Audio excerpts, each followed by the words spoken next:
24장 15절에 너희가 나를 사랑하면 나의 토라를 지키리라. 예수님 사랑하기 위해 우리가 토라를 지켜야 되는데 예수님께서 이것을 다 없애버렸으면 우리가 어떻게 복을 받고 어떻게 예수님을 사랑합니까? 그래서 우리가 이 트낙, 쉽게 얘기하면 구약이죠.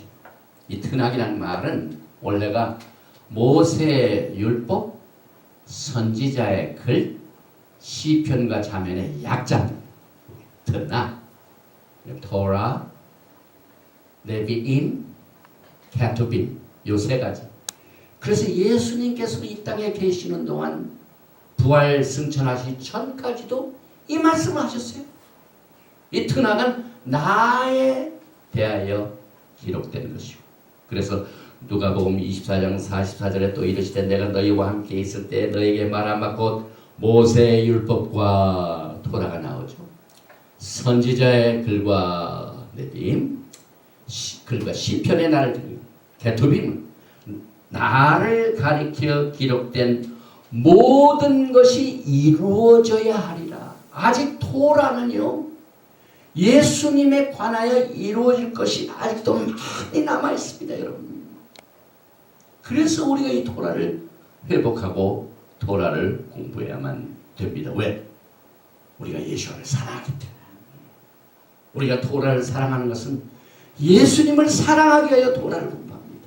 왜냐하면 토라는 처음부터 끝까지 예수에 대하여 기록하고 있기 때문에 예수님 자신이 그렇게 말씀하셨습니다. 그래서 여기에 사도 바울이 그의 서신에서 말하고 있는 토라의 저주란 토라 자체가 아니라 영원 세계의 법정에서 받게 되는 심판의 정죄함. 다시 말하면 로마서 8장에 예수 안에 있는 자에게는 정죄함이 없나니 condemnation, 이걸 말합니다. 이 condemnation이 뭐예요? condemnation은 하나님과 우리가 완전히 분리되는 겁니다. 이걸 주님께서 제하해 보셨습니다. 그러나 여전히 이 땅에 있는 동안 토라를 지키는 자에게는 복을 주시고 불순종하는 자에게는 저주가 아직 남아 있습니다. 그래서 우리가 이 신약 성경, 특별히 사도 바울의 서신을 읽을 적에 반드시 토라를 공부해야 돼요. 이 토라를 공부하지 않으면 엉뚱한 해석이 나오기 때문에 그렇습니다. 그래서 오늘 주님께서 십자가 위에서 의문에 쓴 증서, 이걸 다 못을 받고 이것을 제하여버린 것은 사망과 정죄함의 정죄입니다. 예수님께서 친히 하나님과 우리 사이에 영원히 분리된 이것을 주님께서 멸하셨지, 그것을 말하고 있는 토라 자체는 그대로 남아있습니다.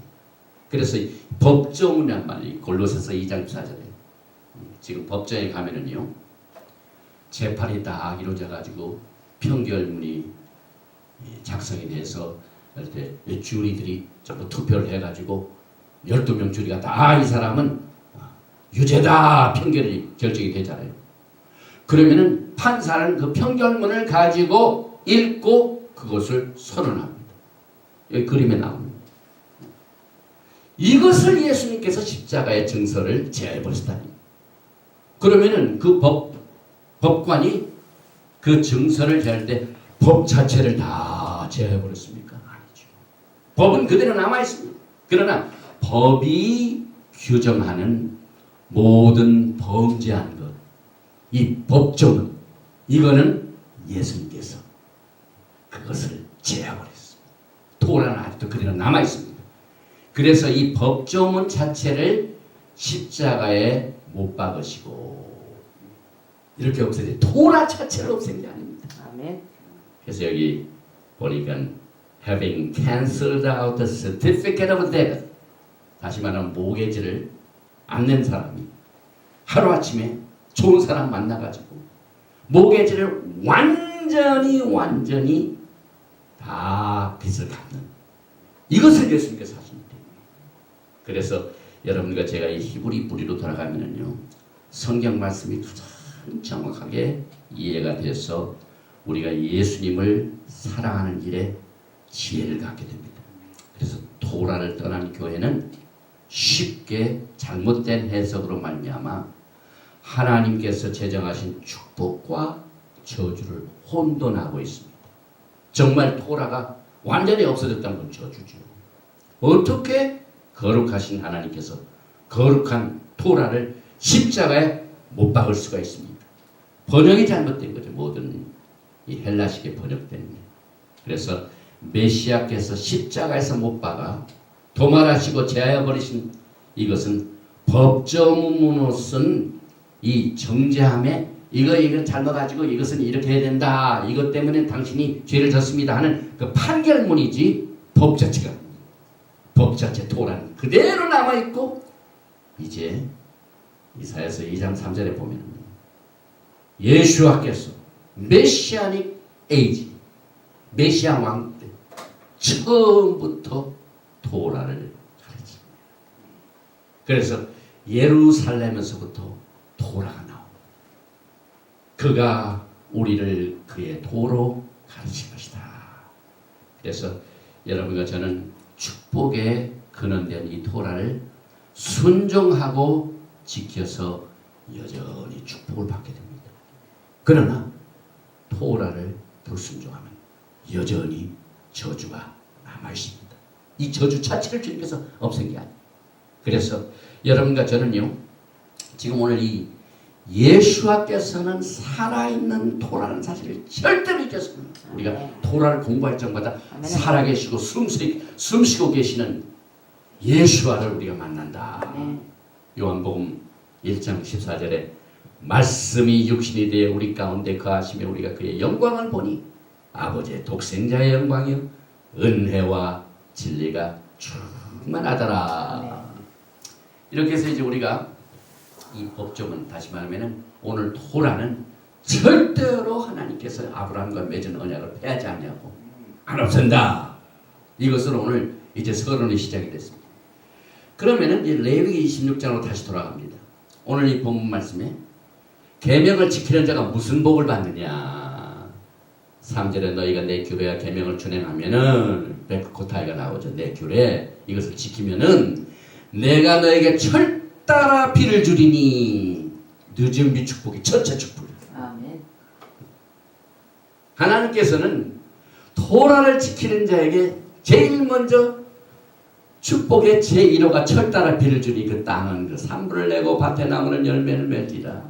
너희의 타작은 포도 딸 때까지 미치며 너희의 포도 따는 것을 파종할 때까지 미치리니 너희가 음식을 배불리 먹고 너희의 땅에 안전하게 거주하리라.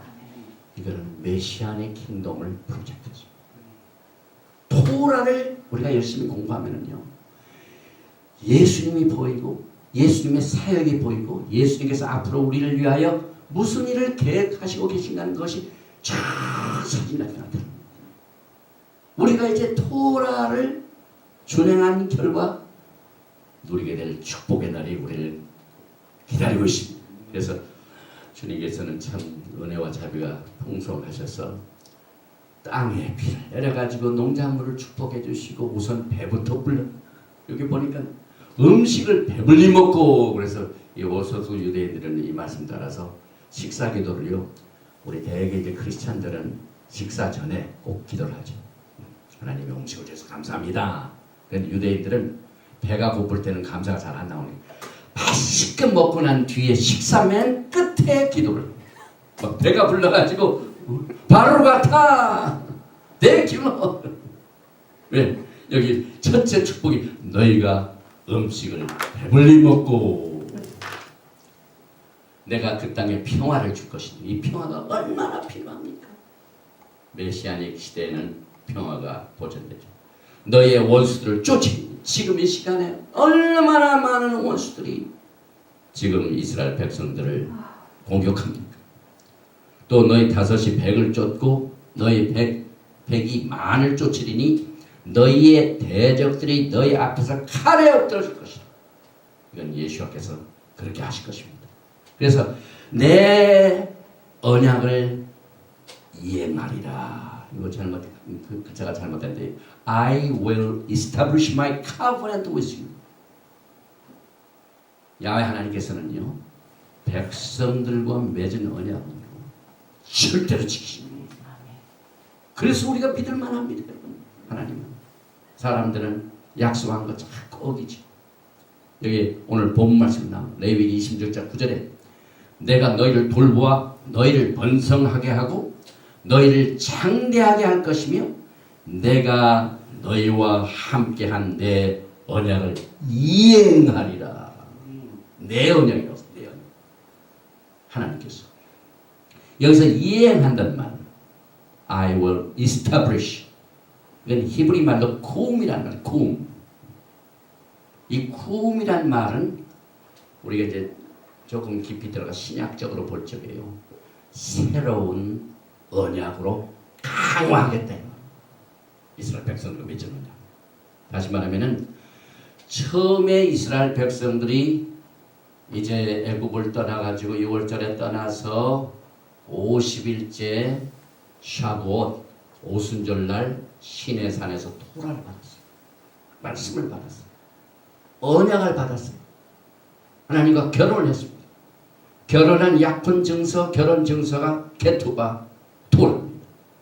그런데 그 증서를 모세가 받아가지고 내려왔더니 땅에서 무슨 일이 벌어졌습니까?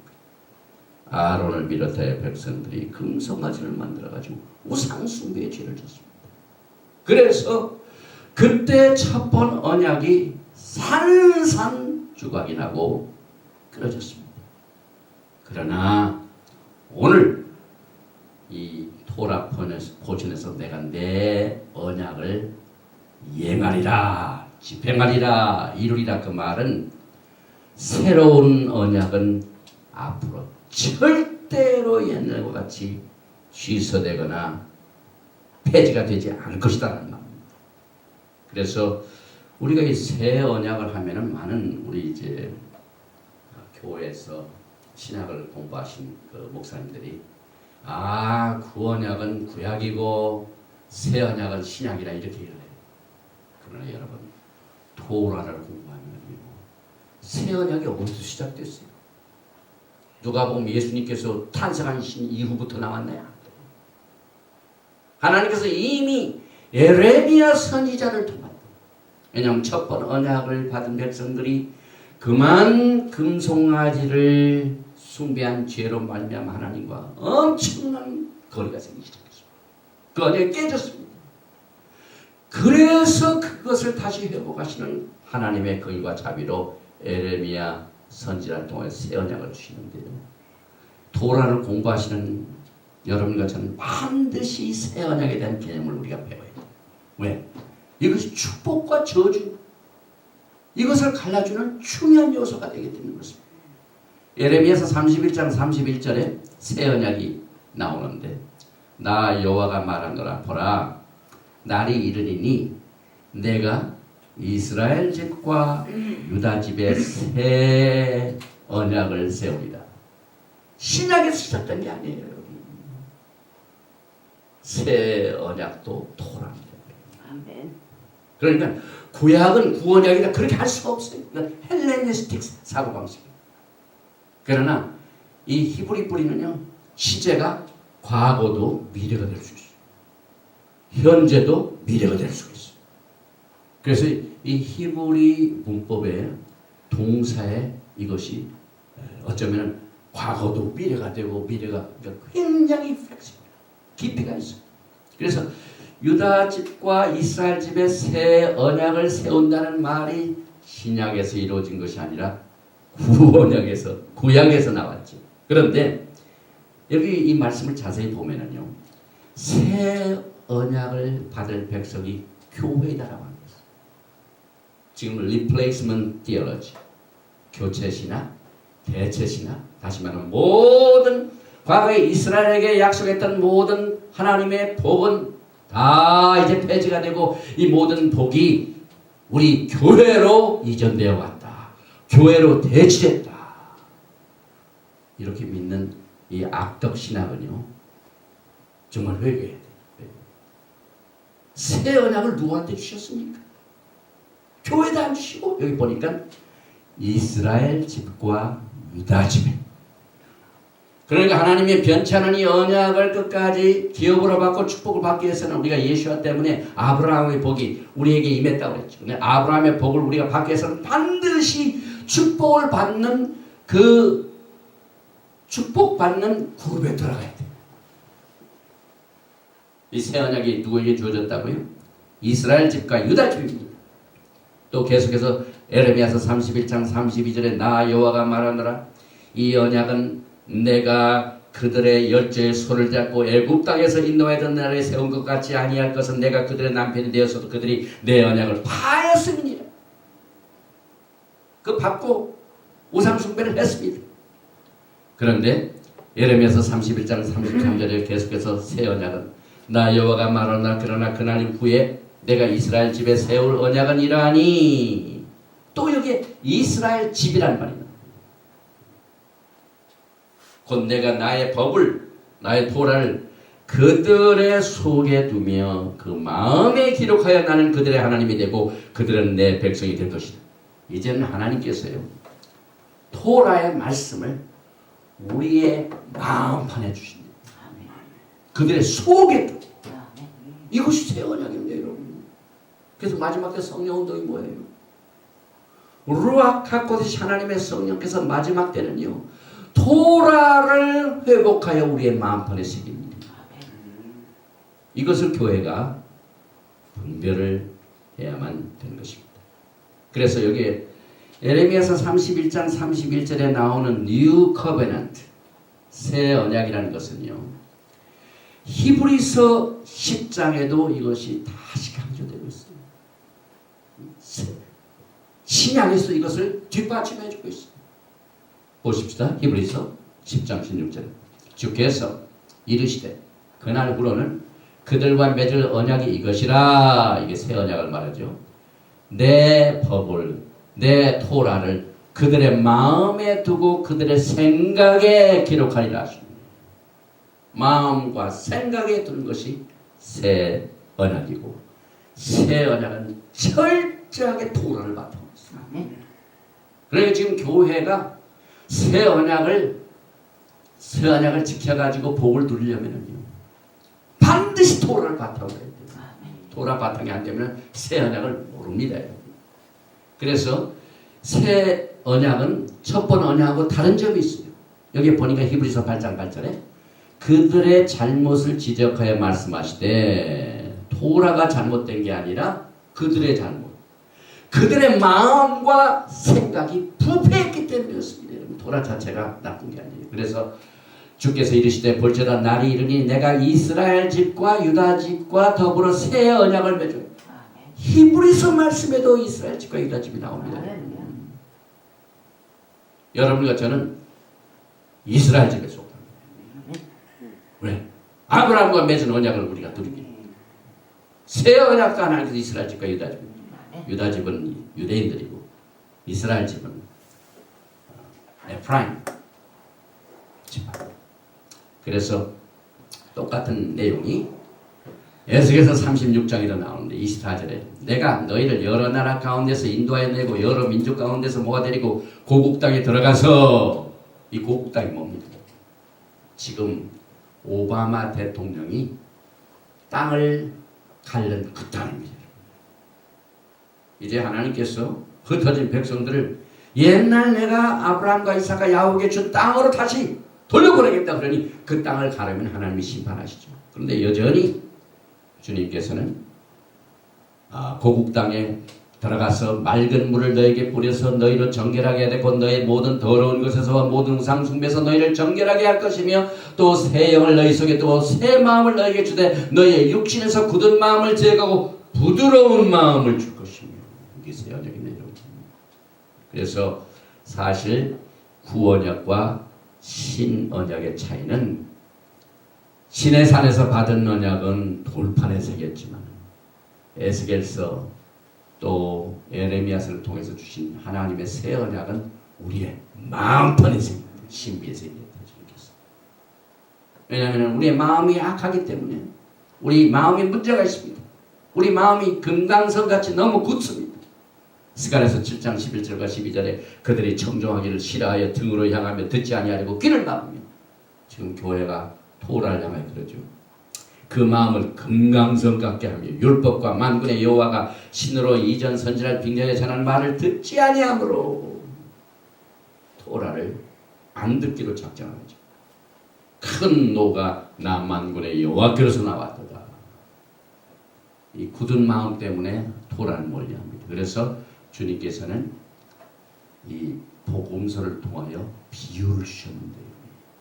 비유 자체가 다 토라. 토라를 받아들이는 마음판을 뭘로 했냐면 씨 뿌리는 비유가 그런 거예요. 마가복음 4장 이후에 있는 3절에 마가복음 4장 3절 이후에 들으라 씨를 뿌리는 자가 뿌리고 나가서 뿌리세 더는 길가에 떨어지며 새들이 와서 먹어버렸고 더는 흙이 얇은 돌밭에 떨어지며 흙이 깊지 아니하므로 곧 싹이 나오나 해가 돋은 후에 타져서 뿌리가 없으므로 말랐고 뿌리는 자는 말씀을 뿌리는 것이라 14절에 해석이 나옵니다. 말씀이 길가에 뿌렸다는 것은 이들이 곧 말씀을 들었을 때에 사단이 즉시 와서 저에게 뿌리는 말씀을 빼앗은 것이요 또 이와 같이 돌밭에 들었다는 것은 이들이 곧 말씀을 들을 때 즉시 기쁨으로 받으나 그 속에 뿌리가 없어 잠깐 견디다가 말씀을 인하여 환난이나 핍박이 일어나는 때에는 곧 넘어지는 자요. 주님께서 이 씨 뿌리는 자의 비유를 가르치는 가장 주된 목적은 토라를 딱 뿌렸더니 네 가지의 마음.